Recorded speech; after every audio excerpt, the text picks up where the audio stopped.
Ladies and gentlemen, welcome to this time trial guide showing you how you can complete the time trials from May 21st until May 27th. Starting off with the RC time trial, for this one you obviously are going to need a RC Bandito in order to be able to do it. The time trial itself is pretty easy. The first section we're watching right now really just comes down to, taking the corners and knowing where they are. As per usual, the checkpoints are quite generous, so you don't have to precisely hit them in order to pass them. And the only difficult bit really is coming up a little bit later.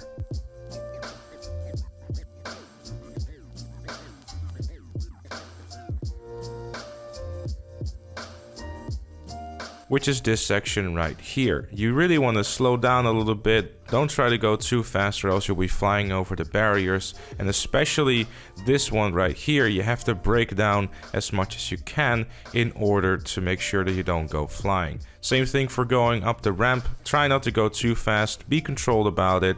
Keep your speed to somewhat to a minimum, and you'll be alright. Same for this bit right here. Don't go too fast or else you'll be flying, and control your speed again while going upstairs, and you should be more than fine.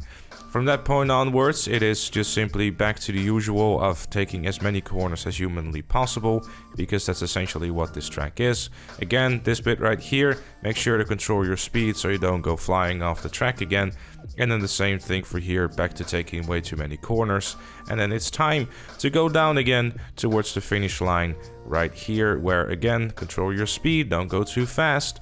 And then right here, it is time for the final stretch, where we could have gone straight, but instead we're doing an unnecessary corner. There you go. 13 seconds to spare in my case, and you have made yourself a very easy $100,000. Moving on to the regular time trial. For this one, we're definitely going to be using a car instead of a bike, because a bike would really need to do a lot of wheeling in order to be able to get there. It might be possible, but from my personal experience, you're going to be spending a lot of time trying to perfect it, and you're also going to have to get lucky with traffic, and overall, it's just a much bigger hassle than just grabbing a car with a high top speed, and you should be more than fine. In the gameplay I'm showing off, I am using the Pariah, which has a top speed of 134 miles per hour, and I also tried to use a FMJ, which is a top speed of 125 miles per hour. So if you're in the ballpark of 125 to 134 miles per hour, you should be more than fine. And obviously, I can hear you think, but how do I know this? Well, allow me to show off this handy list with a big fat credit to Bruffy1322 for making that spreadsheet and making that list and doing the testing for it. Link in the description as per usual for that spreadsheet as well. Really, the thing you want to be going for is a high top speed, and you should be more than fine.